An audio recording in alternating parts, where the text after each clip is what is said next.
The Urantia book, section 3, the history of Urantia, paper 57, the origin of Urantia. In presenting excerpts from the archives of Jerusalem for the records of Urantia respecting its antecedents and early history, we are directed to reckon time in terms of current usage.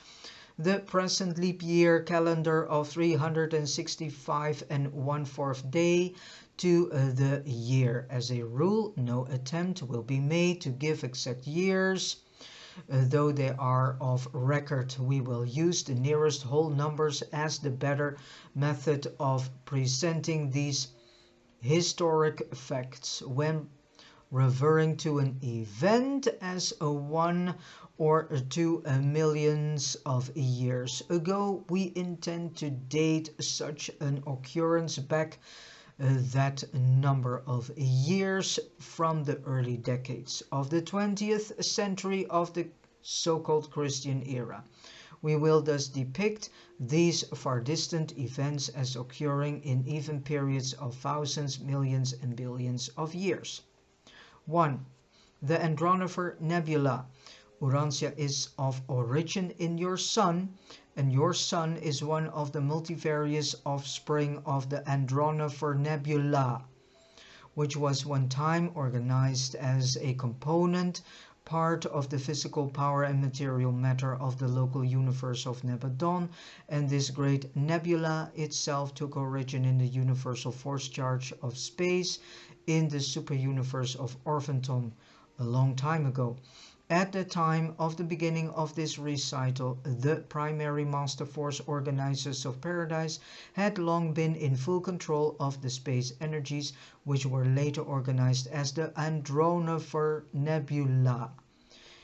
987 billion years ago, associate force organizers, and then acting in specter number 811,307 of the Orphanton series, traveling out from Uversa, reported to the Ancients of Days that space conditions were favorable for the initiation of materialization phenomena in a certain sector of the then easterly segment of Orphanton. 900 billion years ago, the Uversa archives testify there was recorded a permit issued by the Uversa Council of Equilibrium to the superuniverse government authorizing the dispatch of a force organizer and staff to the region previously designated by Inspector number 811,307. The Orphanton authorities commissioned the original discoverer of this potential universe to execute the mandate of the Ancients of Days, calling for the organization of a new material creation. The recording of this permit signifies that the force organizer and staff had already departed from Uversa on the long journey to that easterly space sector, where they were subsequently to engage in those protracted activities which would terminate in the emergence of a new physical creation in Orphanton. 875 billion years ago, the enormous Andronover Nebula, number 876,926, was duly initiated. Only the presence of the force organizer and the liaison staff was required to inaugurate the energy whirl, which eventually grew into this vast cyclone of space. Subsequent to the initiation of such nebular revolutions, the living force organizers simply withdraw at right angles to the plane of the revolutionary disk, and from that time forward the inherent qualities of energy ensure the progressive and orderly evolution of such a new physical system. At about this time, the narrative shifts to the functioning of the personalities of the super-universe. In reality, the story has its proper beginning at this point, at just about the time the Paradise Force organizers are preparing to withdraw, having made the space energy conditions ready for the action of the power directors and physical controllers of the super-universe of Orphanton. 2. The primary nebular stage. All evolutionary material creations are born of circular and gaseous nebulae, and all such primary nebulae are circular throughout the early part of their gaseous existence. As they grow older, they usually become spiral, and when their function of sun formation has run its course, they often terminate as clusters of stars or as enormous suns surrounded by a varying number of planets, satellites, and smaller groups of matter, in many ways resembling your own diminutive solar system. 800 billion years ago, the Andronover creation was well established as one of the magnificent primary nebulae of Orphanton, as the astronomers of nearby universes looked out upon this phenomenon of space. They saw very little to attract their attention. Gravity estimates made in adjacent creations indicated that space materializations were taking place in the Andronover regions, but that was all. 700 billion years ago, the Andronover system was assuming gigantic proportions, and additional physical controllers were dispatched to 9 surrounding material creations to afford support and supply, cooperating to the power centers of this new material system, which was so rapidly evolving. At this distant date, all of the material bequeathed to the subsequent creations was held within the confines of this gigantic space wheel, which continued ever to whirl, and after reaching its maximum of diameter, to whirl faster and faster as it continued to condense and contract. 600 billion years ago, the height of the Andronover energy mobilization period was attained. The nebula had acquired its maximum of mass. At this time, it was a gigantic circular gas cloud, in shape somewhat like a flattened spheroid. This was the early period of differential mass formation and varying revolutionary velocity. Gravity and other influences were about to begin their work of converting space gases into organized matter. 3. The secondary nebular stage. The enormous nebula now began gradually to assume the spiral form and to become clearly visible to the astronomers of even distant universes. This is the natural history of most nebulae before they begin to throw off suns and start upon the work of universe building. These secondary space nebulae are usually observed as so-called spiral phenomena. The nearby star students of that faraway era, as they observed this metamorphosis of the Andronover Nebula, saw exactly what 20th century astronomers see when they turn their telescopes spaceward and view the present age spiral nebulae of adjacent outer space. About the time of the attainment of the maximum of mass, the gravity control of the gaseous content commenced to weaken, and there ensued the stage of gas escapement, the gas streaming forth as two gigantic and distinct arms which took origin on opposite sides of the mother mass. The rapid revolutions of this enormous central core soon imparted a spiral appearance to these two projecting gas streams. The cooling and subsequent condensation of portions of these protruding arms eventually produced their knotted appearance.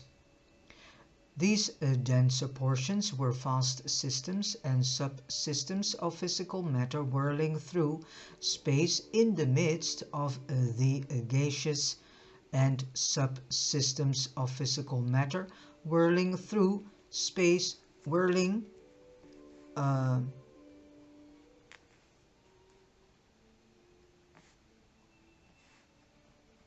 while being held securely within the gravity grasp of the mother wheel. So these denser portions were vast systems and subsystems of physical matter whirling through space in the midst of the gaseous cloud of the nebula, while being held securely within the gravity grasp of the mother wheel. But the nebula had begun to contract, and the increase in the rate of revolution further lessened gravity control, and along the outer gaseous regions began actually to escape from the immediate embrace of the nebular nucleus, passing out into space on circuits of irregular outline, returning to the nuclear regions to complete their circuits, and so on. But this was only a temporary stage of nebular progression. The ever-increasing rate of whirling was soon to throw enormous suns off into space on independent circuits. And this is what happened in Andronover ages upon ages ago. The energy wheel grew and grew until it attained its maximum of expansion, and then when contraction set in, it whirled on faster and faster until eventually the critical centrifugal stage was reached and the great breakup began. 500 billion years ago, the first Andronover sun was born. This blazing streak broke away from the mother gravity grasp and tore out into space on an independent adventure in the cosmos of creation. Its orbit was determined by its path of escape. Such young suns quickly become spherical and start out on their long and eventful careers as the stars of space. Excepting terminal nebular nucleuses, the vast majority of orphanton suns have had an analogous birth. These escaping suns pass through varied periods of evolution and subsequent universe surface. 400 billion years ago began the recaptive period of the Andronover Nebula. Many of the nearby and smaller suns were recaptured as a result of the gradual enlargement and further condensation of the mother nucleus. Very soon there was inaugurated the terminal phase of nebular condensation, the period which always precedes the final segregation of these immense space aggregations of energy and matter. It was scarcely a million years subsequent to this epoch that Michael of Nebadon, a creator son of paradise, selected this disintegrating nebula as the site of his adventure in universe building. Almost immediately, the architectural worlds of Selfington and the 100 constellation headquarters groups of planets were begun. It required almost 1 million years to complete these clusters of specially created worlds. The local system headquarters planets were constructed over a period expanding from that time to about 5 billion years ago. 300 billion years ago, the Andronover solar circuits were well established and the nebular system was passing through a transient period of relative physical stability. About this time, the staff of Michael arrived on Selfington. On the Uversa government of Orphanton extended physical recognition of the local universe of Nebadon. 200 billion years ago witnessed the progression of contraction and condensation with enormous heat generation in the Andronover central cluster or nuclear mass. Relative space appeared even in the regions near the central mother-sun wheel. The outer regions were becoming more stabilized and better organized. Some planets revolving around the newborn suns had cooled sufficiently to be suitable for life implantation. The oldest inhabited planets of Nebadon date from these times. Now the completed universe mechanisms of Nebadon first begins to function, and Michael's creation is registered on Uversa as a universe of habitation and progressive mortal ascension. 1 billion years ago, the nebular apex of condensation tension was reached. The point of maximum heat tension was attained. The critical stage of gravity heat contention sometimes lasts for ages, but sooner or later heat wins the struggle with gravity, and the spectacular period of sun dispersion begins. This marks the end of the secondary career of a space nebula. 4. Tertiary and quartan stages. The primary stage of a nebula is circular, the secondary spiral. The tertiary stage is that of the first sun dispersion, while the quartan embraces the second and last cycle of sun dispersion, with the mother nucleus ending either as a globular cluster or as a solitary sun functioning as the center of a terminal solar system. 75 billion years ago, this nebula had attained the height of its sun family stage. This was the apex of the first period of sun losses. The majority of these suns have since possessed themselves of extensive systems of planets, satellites, dark islands, comets, meteors, and cosmic dust clouds. 50 billion years ago, this first period of sun dispersion was completed. The nebula was fast finishing its tertiary cycle of existence, during which it gave origin to 876,926 sun systems. 25 billion years ago witnessed the completion of the tertiary cycle of nebular life and brought about the organization and relative stabilization of the far-flung starry systems derived from this parent nebula. But the process of physical contraction and increased heat production continued in the central mass of the nebular remnant. 10 billion years ago, the quartan cycle of Andronover began. The maximum of nuclear mass temperature had been attained. The critical point of condensation was approaching. The original mother nucleus was convulsing under the combined pressure of its own internal heat condensation, tension, and the increasing gravity tidal pull of the surrounding swarm of liberated sun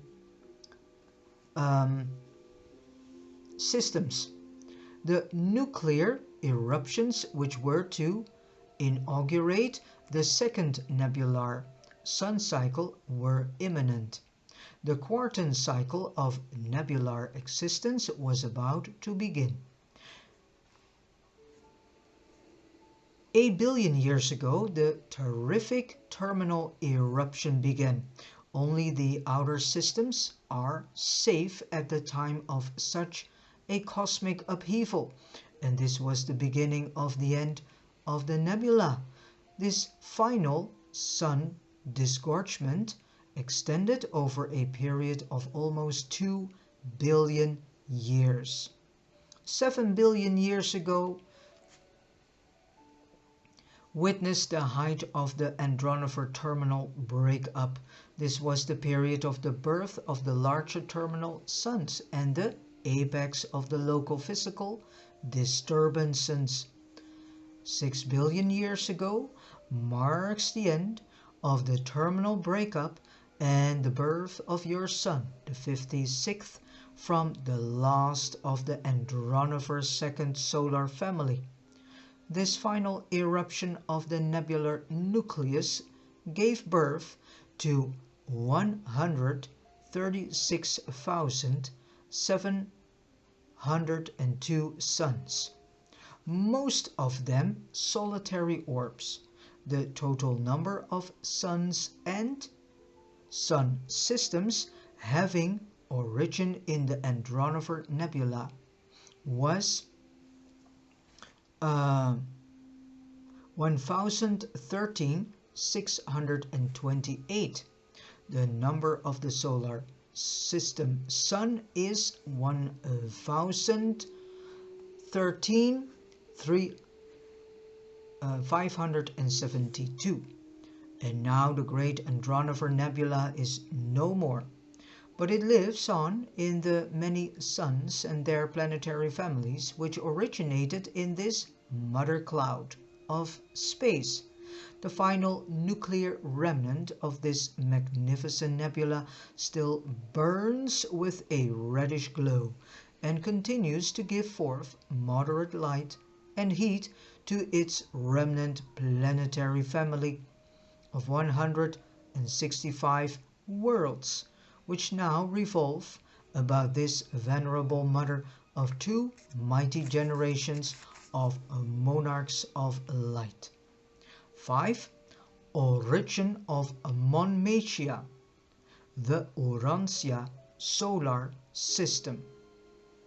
5 billion years ago, your sun was a comparatively isolated blazing orb, having gathered to itself most of the nearby circulating matter of space, remnants of the recent upheaval which attended its own birth. Today, your sun has achieved relative stability, but its 11½ year sunspot cycles betray that it was a variable star in its youth. In the early days of your sun, the continued contraction and consequent gradual increase of temperature initiated tremendous convulsions on its surface. These titanic heaves required 3½ days to complete a cycle of varying brightness.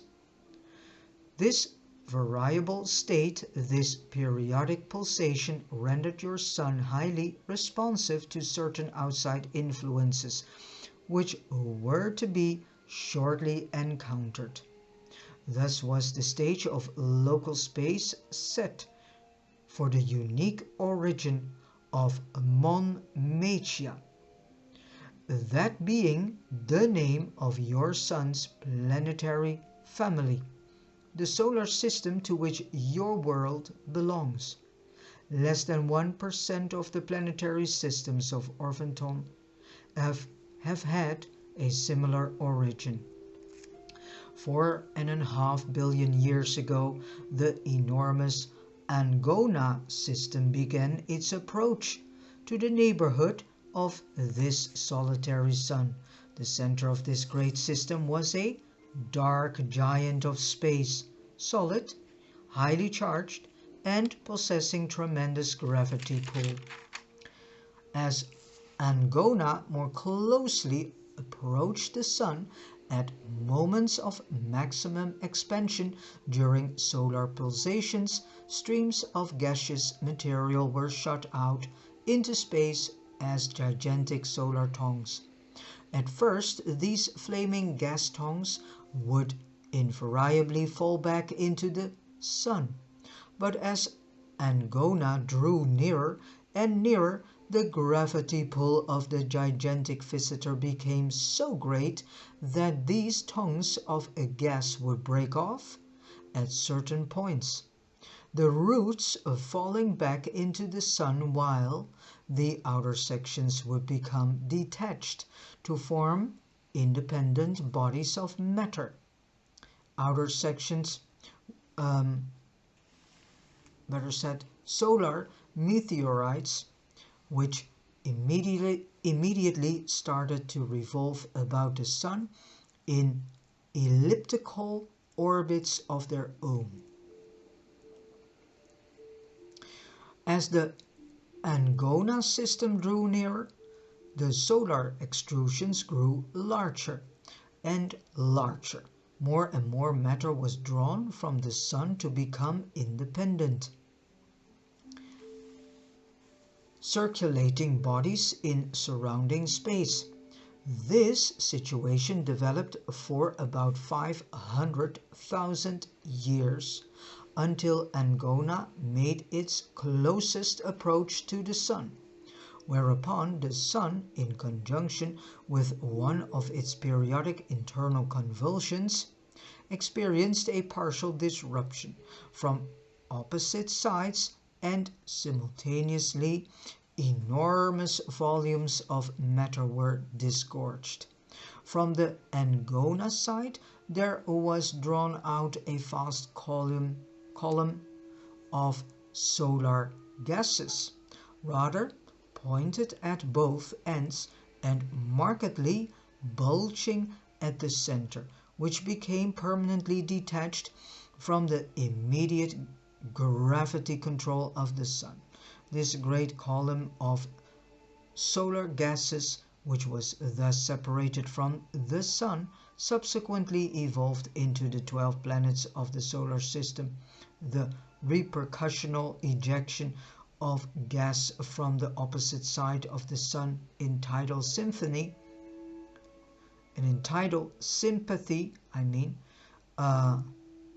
with the extrusion of this gigantic solar system ancestor, has since condensed into the meteors and space dust of the solar system, although very much so of this matter was subsequently recaptured by solar gravity as the Angona system receded into remote space. Although Angona succeeded in drawing away the ancestral material of the solar system planets and the enormous volume of matter now circulating about the sun as asteroids and meteors, it did not secure for itself any of this solar matter. The visiting system did not come quite close enough to actually steal any of the sun's substance, but it did swing sufficiently close to draw off into the intervening space all of the material comprising the present-day solar system. The 5 inner and 5 outer planets soon formed in miniature from the cooling and condensing nucleuses in the less massive and tapering ends of the gigantic gravity bulge which Angona had succeeded in detaching from the sun, while Saturn and Jupiter were formed from the more massive and bulging central portions. The powerful gravity pull of Jupiter and Saturn early captured most of the material stolen from Angona as the retrograde motion of certain of their satellites bears witness. Jupiter and Saturn being derived from the very center of the enormous column of superheated solar gases contained so much highly heated sun material that they shone with a brilliant light and emitted enormous volumes of heat. They were in reality secondary suns for a short period after their formation as separate space bodies. These two largest of the solar system planets have remained largely gaseous to this day, not even yet having cooled off to the point of complete condensation or solidification. The gas contraction nucleuses of the other 10 planets soon reached the stage of solidification and so began to draw to themselves increasing quantities of the meteoric matter circulating in nearby space. The worlds of the solar system thus had a double origin. Nucleuses of gas condensation later on augmented by the capture of enormous quantities of meteors. Indeed, they still continue to capture meteors, but in greatly lessened numbers. The planets do not swing around the Sun in the equatorial plane of their solar mother, which they would do if they had been thrown off by solar revolution. Rather, they travel in the plane of the Angona solar extrusion, which existed at a considerable angle to the plane of the Sun's equator. While Angona was unable to capture any of the solar mass, your Sun did add to its metamorphosing planetary family some of the circulating space material of the visiting system. Due to the intense gravity field of Angona, its tributary planetary family pursued orbits of considerable distance from the dark giant, and shortly after the extrusion of the solar system ancestral mass, and while Angona was yet in the vicinity of the Sun, 3 of the major planets of the Angona system swung so near to the massive solar system ancestor that its gravitational pull, augmented by that of the Sun, was sufficient to overbalance the gravity grasp of Angona and to permanently detach these 3 tributaries of the celestial wanderer. All of the solar system material derived from the Sun was originally endowed with a homogeneous direction of orbital swing, and had it not been for the intrusion of these 3 foreign space bodies, all solar system material would still maintain the same direction of orbital movement, as it was the impact of the 3 Angona tributaries injected new and foreign directional forces into the emerging solar system, with the resultant appearance of retrograde motion. Retrograde motion in any astronomic system is always accidental and always appears as a result of collisional impact of foreign space bodies. Such collisions may not always produce retrograde motion, but no retrograde ever appears except in a system containing masses which have diverse origins. 6. The solar system stage. The planet-forming era. Subsequent to the birth of the solar system, a period of diminishing solar sun continued.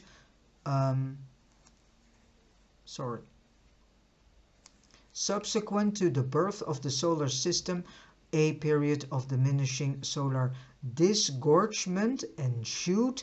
Decreasingly, for another 500,000 years, the sun continued to pour forth diminishing volumes of matter into surrounding space. But during these early times of erratic orbits, when the surrounding bodies made their nearest approach to the sun, the solar parent was able to recapture a large portion of this meteoric material. The planets nearest the sun were the first to have their revolutions slowed down by tidal friction. Such gravitational influences also contribute to the stabilization of planetary orbits while acting as a brake on the rate of planetary actual revolution, causing a planet to revolve ever slower until actual revolution ceases, leaving one hemisphere of the planet always turned toward the sun or larger body, as is illustrated by the planet Mercury and by the moon, which always turns the same face toward Urantia. When the tidal frictions of the moon and the earth become equalized, the earth will always turn the same hemisphere toward the moon, and the day and month will be analogous, in length about 47 days. When such stability of orbits is attained, tidal frictions will go into reverse action, no longer driving the moon farther away from the earth, but gradually drawing the satellite toward the planet. And then, in that far distant future, when the moon approaches to within about 11,000 miles of the earth, the gravity action of the latter will cause the moon to disrupt, and this tidal gravity explosion will shatter the moon into small particles, which may assemble about the world as rings of matter resembling those of Saturn, or may be gradually drawn into the earth as meteors. If space bodies are similar in size and density, collisions may occur, but if two space bodies of similar density are relatively unequal in size, then if the smaller progressively approaches the larger, the disruption of the smaller body will occur when the radius of its orbit becomes less than 2½ times the radius of the larger body. Collisions among the giants of space are rare, indeed, but these gravity tidal explosions of lesser bodies are quite common.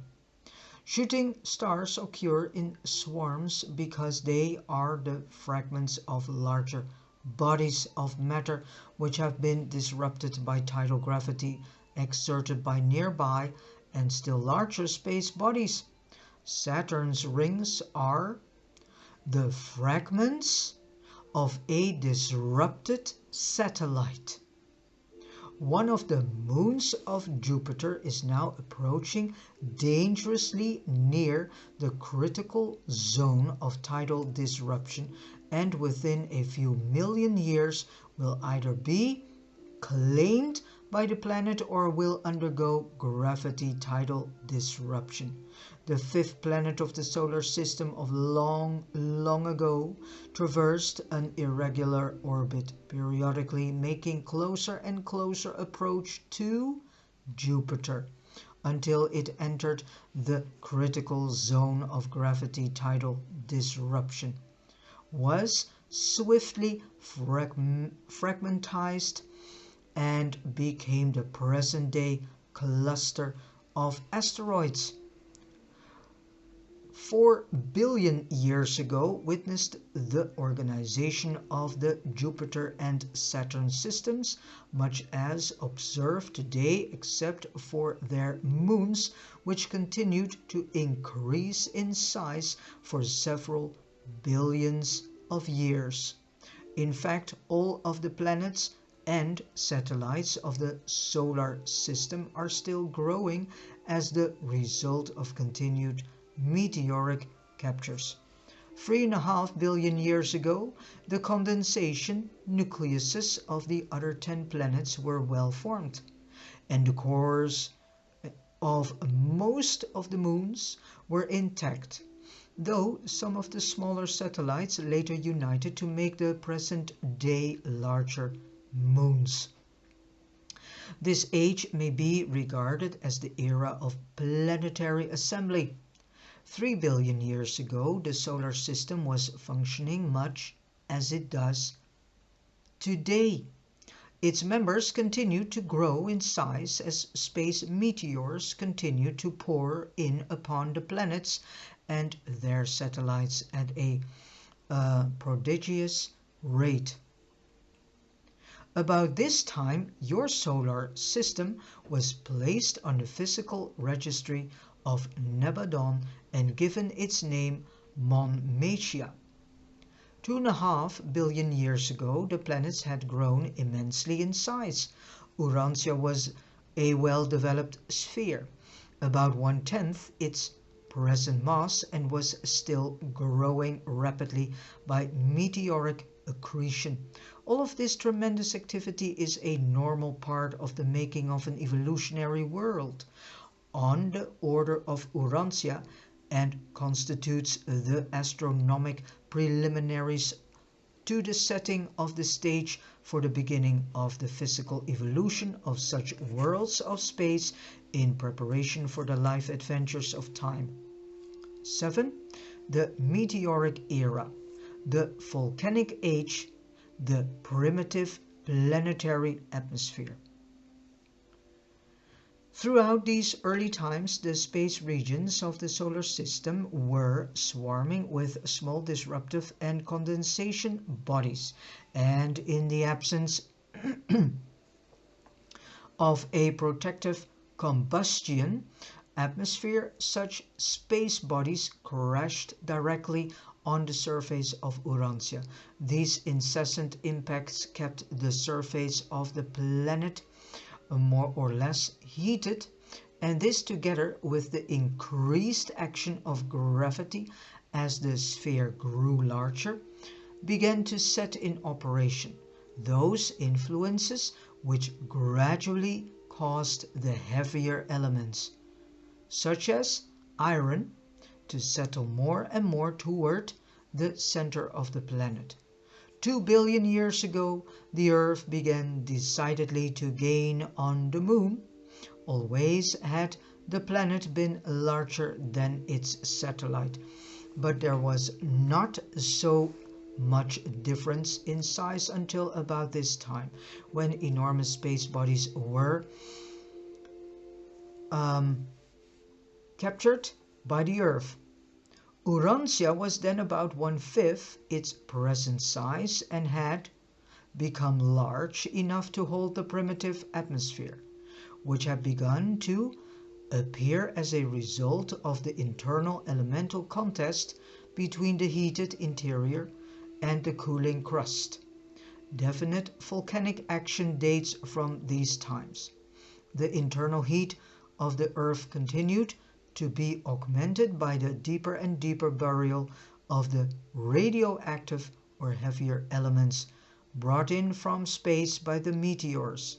The study of these radioactive elements will reveal that Urantia is more than 1 billion years old on its surface. The radium clock is your most reliable timepiece for making scientific estimates of the age of the planet.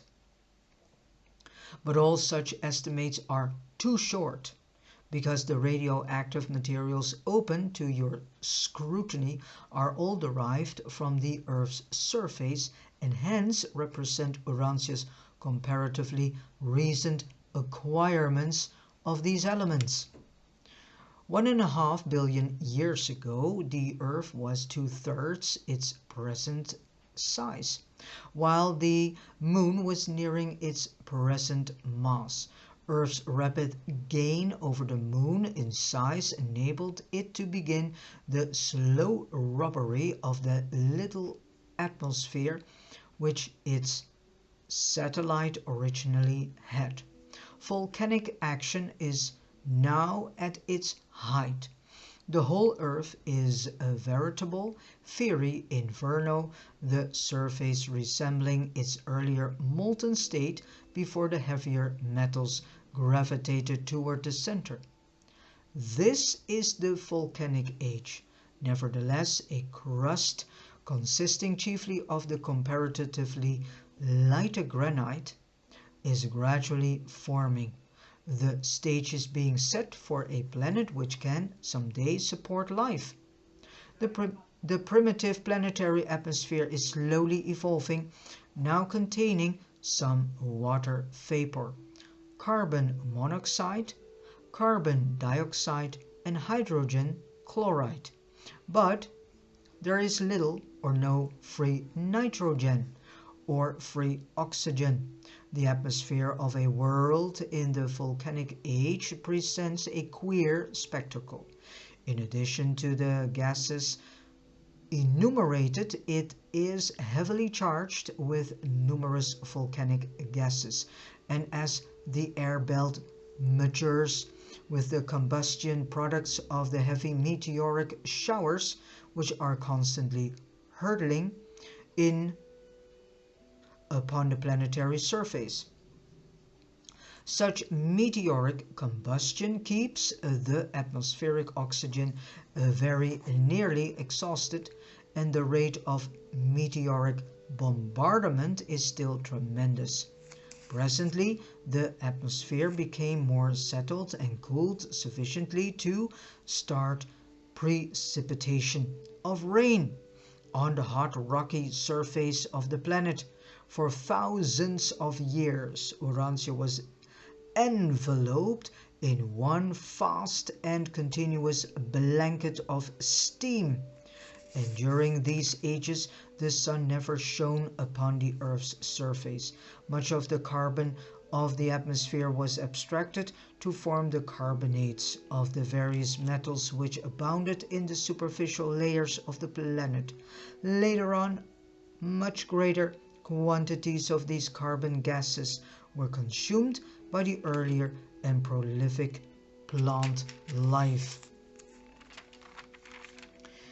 Even in the later periods, the continuing lava flows and the incoming meteors kept the oxygen of the air almost completely used up. Even the earlier deposits of the soon appearing primitive ocean contain no colored stones or shales. And for a long time after this ocean appeared, there was virtually no free oxygen in the atmosphere, and it did not appear in significant quantities until it was later generated by the seaweeds and other forms of vegetable life. The primitive planetary atmosphere of the volcanic age affords little protection against the collisional impacts of the meteoric swarms. Millions upon millions of meteors are able to penetrate such an air belt to smash against the planetary crust as solid bodies. But as time passes, fewer and fewer prove large enough to resist the ever stronger friction shield of the oxygen enriching atmosphere of the later eras. And then 8, the last part of this paper, crustal stabilization, the age of earthquakes, the world ocean, and the first continent. 1 billion years ago is the date of the actual beginning of Urantia history. So our history is 1 billion years old. The planet had attained approximately its present size, and about this time it was placed upon the physical registries of Nebadon and given its name Urantia, which also means on the planet Earth. The atmosphere, together with incessant moisture precipitation, facilitated the cooling of the Earth's crust. Volcanic action early equalized internal heat, pressure and crustal contraction, and as volcanoes rapidly decreased, earthquakes made their appearance as this epoch of crustal cooling and adjustment progressed. The real geologic history of Urantia begins with the cooling of the Earth's crust, sufficiently to cause the formation of the first ocean. Water vapor, a condensation on the cooling surface of the Earth, once begun, continued until it was virtually complete. By the end of this period, the ocean was worldwide, covering the entire planet to an average depth of over 1 mile. The tides were then in play much as they are now observed, but this primitive ocean was not salty. It was practically a fresh water covering for the world. In those days, most of the chlorine was combined with various metals, but there was enough in union with hydrogen to render this water faintly acid. At the opening of this faraway era, Urantia should be envisaged as a water-bound planet.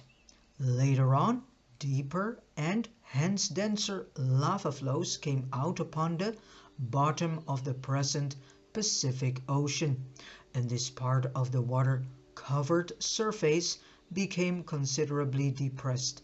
The first continental landmass emerged from the world ocean in compensatory adjustment of the equilibrium of the gradually thickening Earth's crust. 950 million years ago, Urantia presents the picture of one great continent of land and one large body of water, the Pacific Ocean. Volcanoes are still widespread and earthquakes are both frequent and severe. Meteors continue to bombard the Earth, but they are diminishing in both frequency and size. The atmosphere is clearing up, the atmosphere is clearing up, but the amount of carbon dioxide continues large. The Earth's crust is gradually stabilizing. It was at about this time that Urantia was assigned to the system of Satania for planetary administration and was placed on the life registry of Norlatia Dec, which is the constellation that Urantia is part of. And Satania is the system headquarters of this world Urantia. Then began the administrative recognition of the small and insignificant sphere which was destined to be the planet whereon Michael would subsequently engage in the stupendous undertaking of mortal bestowal, would participate in those experiences which have since caused Urantia to become locally known as the world of the cross. 900 million years ago witnessed the arrival on Urantia of the first Satania scouting party sent out from Jerusalem to examine the planet and make a report on its adaptation for a life experiment station. This commission consisted of 24 members embracing life carriers, Lanonandek sons, Melchizedek's, seraphims, and other orders of celestial life having to do with the early days of planetary organization and administration. After making a painstaking survey of the planet, this commission returned to Jerusalem and reported favorably to the system sovereign, recommending that Urantia be placed on the Life Experiment Registry. Your world was accordingly registered on Jerusalem as a decimal planet, and the life carriers were notified that they would be granted permission to institute new patterns of mechanical, chemical, and electrical mobilization at the time of their subsequent arrival, with life transplantation and implantation mandates. In due course, arrangements for the planetary occupation were completed by the Mixed Commission of 12 on Jerusalem and approved by the Planetary Commission of 70 on Urantia. These plans proposed by the advisory councillors of the life carriers were finally accepted on Selfington.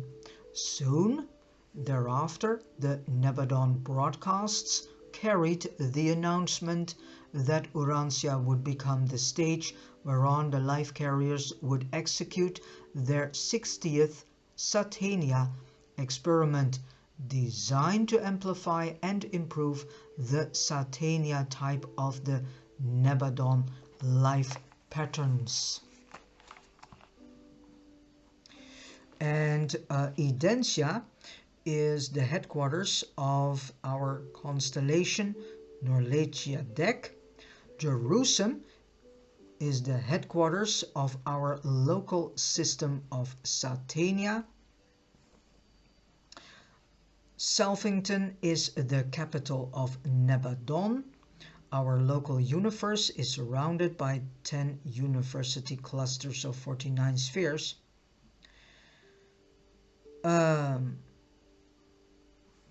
And then I need to see.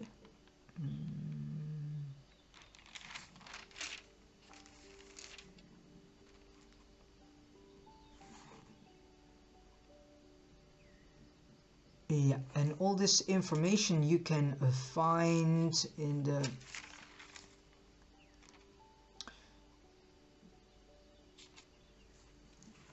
audio video about the 7 super universes. And this whole idea of these 3 sixes, the 666, has nothing to do with Satan or whatsoever, but these are the last numbers of the registry number of this planet Urantia. Shortly after Urantia was first recognized on the universe broadcasts to all Nebadon, it was accorded full universe status. Soon thereafter, it was registered in the records of the minor and the major sector headquarters planets of the superuniverse. And Orphanton is the superuniverse number 7, which we, Urantians, Urantia, the planet Urantia, is part of.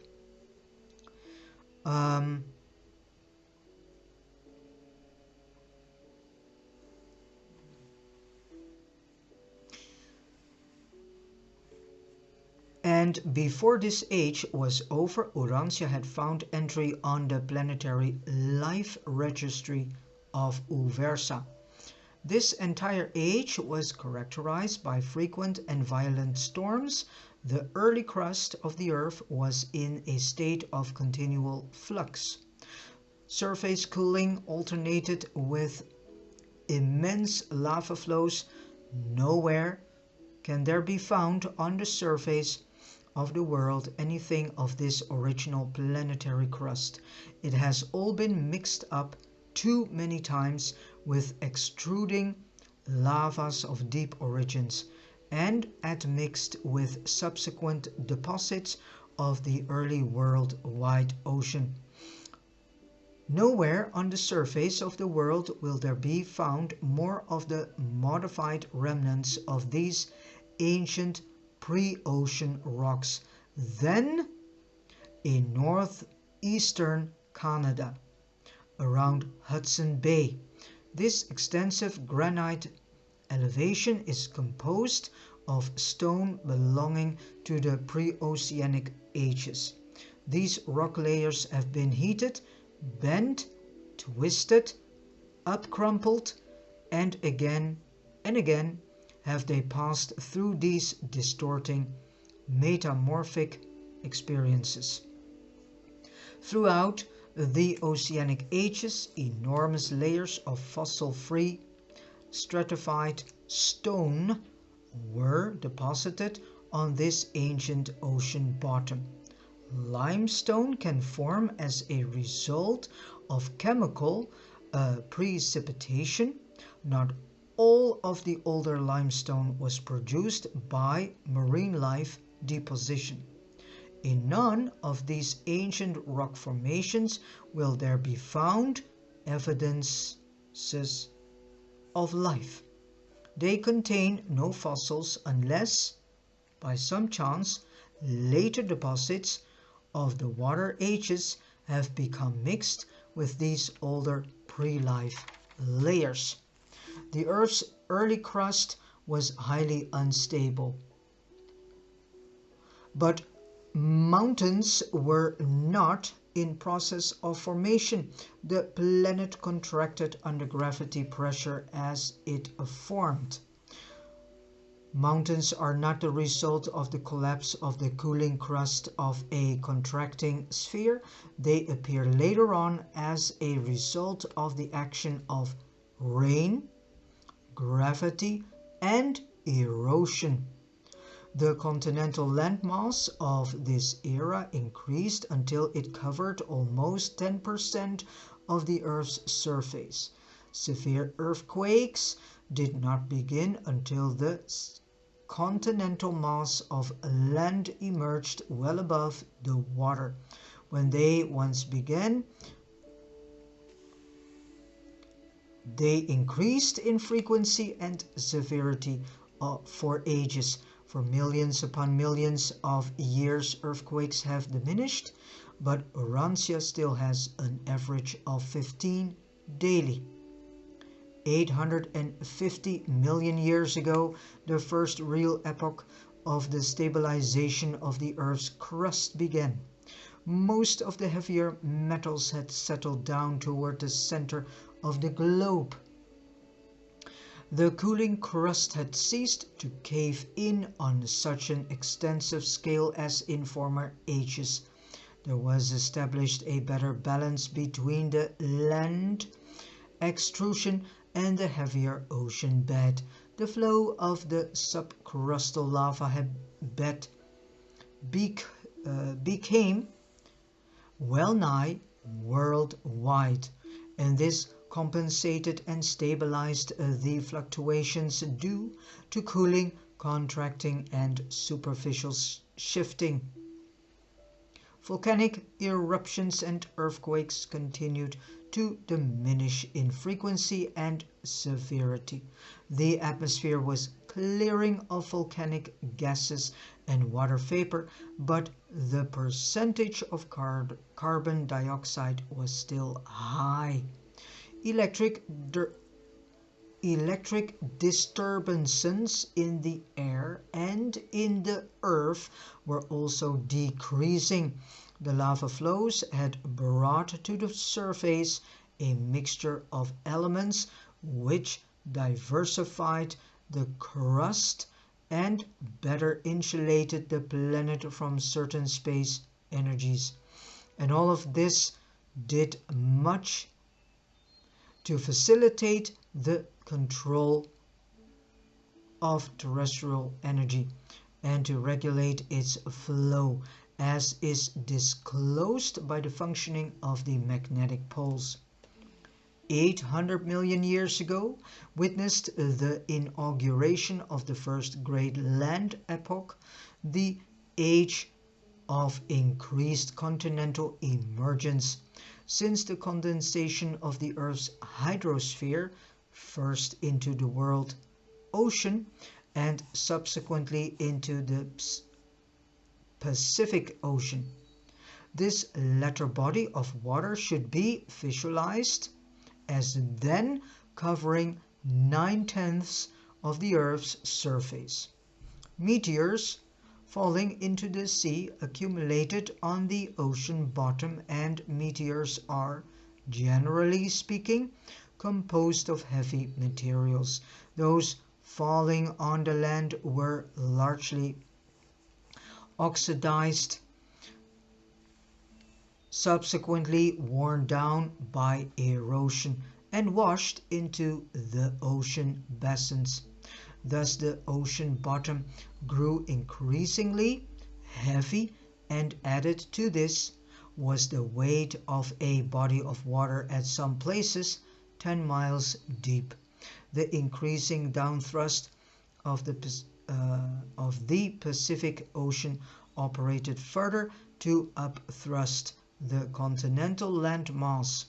Europe and Africa began to rise out of the Pacific depths, along with those masses, now called Australia, North and South America, and the continent of Antarctica, while the bed of the Pacific Ocean engaged in a further compensatory sinking adjustment.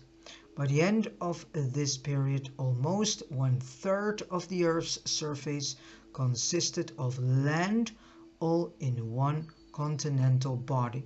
With this increase in land elevation, the first climatic differences of the planet appeared. Land elevation, cosmic clouds, and oceanic influences are the chief factors in climatic fluctuation.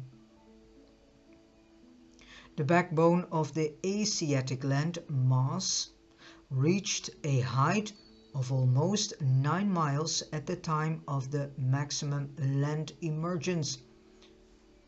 Had there been much moisture in the air hovering over these highly elevated regions, enormous ice blankets would have formed. The Ice Age would have arrived long before it did. It was several hundred millions of years before so much land again appeared above water. 750 million years ago, the first breaks in the continental landmass began as the great north and south cracking, which later admitted the ocean waters and prepared the way for the westward drift of the continents of North and South America, including Greenland. The long east and west cleavage separated Africa from Europe and severed the land masses of the Pacific Islands and Antarctica from the Asiatic continent. 700 million years ago, Urantia was approaching the ripening of conditions suitable for the support of life. The continental land drift continued. Increasingly, the ocean penetrated the land as long finger-like seas, providing those shallow waters and shelter bays which are so suitable as a habitat for marine life. 650 million years ago witnessed the further separation of the land masses and in consequence a further extension of the continental seas, and these waters were rapidly attaining that degree of saltiness which was essential to Urantia life. It was these seas and their successors that laid down the life records of Urantia, as subsequently discovered in well-preserved stone pages, volume upon volume, as era succeeded era and age grew upon age. These inland seas of olden times were truly the cradle of evolution. And with this said, I have come to the end of paper 57. All the information has been presented to us by a life carrier, a member of the original Urantia Corps, and now a resident observer. Thank you for listening to this audio video, and God bless you.